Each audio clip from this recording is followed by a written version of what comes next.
வாழ்க வளமுடன்.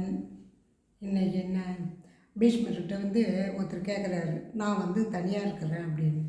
ஏன் யாரும் இல்லையான்னு. இல்லை, எல்லோரும் என்னை விட்டு வெளியில் போயிட்டாங்க அப்படின்னு. எப்படி நீ தனியாக இருக்கிறேன்னு சொல்கிற அப்படின்னு. பாருங்களேன், என்னை சுற்றி யாரும் இல்லையேன்னு. அப்படியா? பூமி இருக்குதில்ல, நீ நடக்கிறதுக்கு பூமி இருக்குதா? ரெண்டாவது என்ன, தண்ணி இல்லாமல் நீந்திருவியா சொல்லு. குடிக்க தண்ணியாவது இருக்கணும்ல. யாரும் இல்லையா, குடிக்க தண்ணி இருக்குதில்ல? இருக்குதுங்க. அதை குடிக்கிறியா? கரெக்ட். அப்புறம் என்ன, அக்னி பகவான்கிறாரா, அவர் எப்படி நீ சமையல் பண்ணுறதுக்கு நெருப்பாவோ உதவுறாரா கூட இருந்து. அடுத்தது என்ன, காற்று. நீ எல்லாம் வசதியாக ஃபேன் இல்லைன்னா கூட ஏதோ ஒரு இடத்துல படுத்தோம், இயற்கை காற்றாவது உனக்கு வருதா?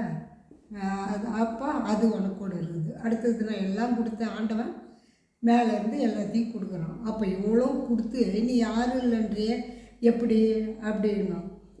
அப்படியா, எனக்கு தெரியலங்க அப்படின்வா. இல்லை, முதல் தோல் பூமியை எப்படி படர்ந்துருக்குது, அது மாதிரி உன் உடம்புல தோல் நல்லா இருக்குதா, மூடி இருக்குதா ஃபஸ்ட்டு? ஆமாம். அப்புறம் நீர்னா உடம்புக்குள்ளே ரத்தமாக இதுவாக இருக்குதா? ஆமாங்க அப்படின்னு. நெருப்பு உடம்பு ஹீட் இருந்தால் தானே, அந்த உஷ்ணம் இல்லைன்னா உயிர் போயிட்டு உஷ்ணங்குதா, சில்லுன்னு ஆயிடுதுன்னு சொல்கிறீங்கள. அப்போ அந்த அக்னியே உன் கூட இருக்கிறாரா? அப்புறம் என்ன, காற்று நீ மூச்சு விட முடியுமா? மூச்சு நின்னா என்னாச்சு, எடுத்து போட்டுருன்னுவாங்க. பணமாக இருக்குது, எடுத்து போட்டுருன்னுவாங்க. அப்போ இவ்வளோ கொடுத்த இறைவன் எங்கே மேலே இருக்கிறான். அப்போ அவன் கூட தானே இருக்கிறான் அப்படின்னா. அப்படியா, எனக்கு தெரியலுங்கம்மா.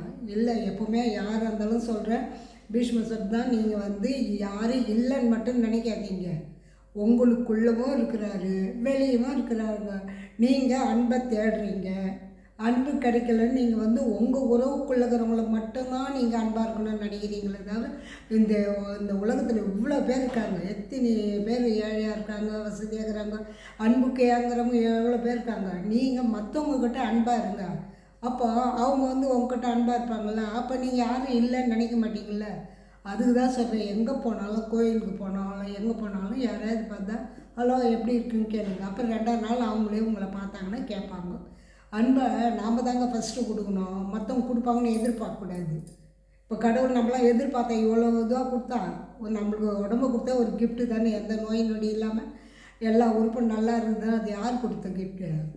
இறைவன் கொடுத்த கிஃப்ட்டு தானே. போன பிரிவில் எவ்வளோ இருந்தாலும் அட்ஜஸ்ட் பண்ணி இந்த வாட்டி உங்களுக்கு நல்ல ஒரு வாய்ப்பு கொடுத்துருக்கோம். அதனால் நீங்கள் எப்போவுமே தனியாக இருக்கிறேன்னு சொல்லாதீங்க.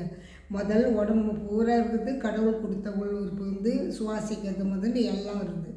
2வது, வெளி உலகத்தில் அன்பை எதிர்பார்க்குறீங்க. நீங்கள் பிள்ளைங்க மட்டும்தான் அன்பு பார்த்தா இது முடியாதுங்க. கலியுகம் மாறி போயிடுச்சு இல்லை. அதுக்கேற்ற மாதிரி தான் நாம் மாறி போனோம். வெளியில் போயிடுறாங்களா பிள்ளைங்க, போனோம் சந்தோஷமாக இருக்கட்டுமே. நீங்கள் அவங்களுக்கு கொஞ்சம் விட்டு கொடுங்களேன், அப்போ உங்களுக்கு சந்தோஷம் வரல. எப்பவுமே முன்னாடி இருந்ததை கொஞ்சம் கொஞ்சம் நினச்சி பாருங்கள், அதுவே ஒரு சந்தோஷம்தான். அதுக்கு தான் சொல்கிறேன், யாருமே பிள்ளைங்களாகட்டும் யாருக்கிட்டையும் என் பையன் என்னை விட்டு போட்டான், நான் தனியாகிறேன்னு மட்டும் சொல்லாதீங்க. நீங்கள் தான் எல்லாரையும் அன்பாக பழகுனீங்கன்னா உங்களை வீடு தேடி அவங்களே வருவாங்க. இப்போ புரிஞ்சுதா எங்கே எப்படி இருக்கணும்ன்ட்டு? அதுதான் சொல்கிறேன், அன்பை காட்டுங்க. தனியாகிறன்னு மட்டும் இனி யாரும் வார்த்தையும் வரக்கூடாதுன்றதுக்கு தான் இந்த விளக்கம். நமக்கு எல்லாம் கொடுத்துக்கிற இறைவனே நம்ம கொடுக்குறோம், நமக்குள்ளக்கிறோன்னு சொல்லுவாங்கள்ல.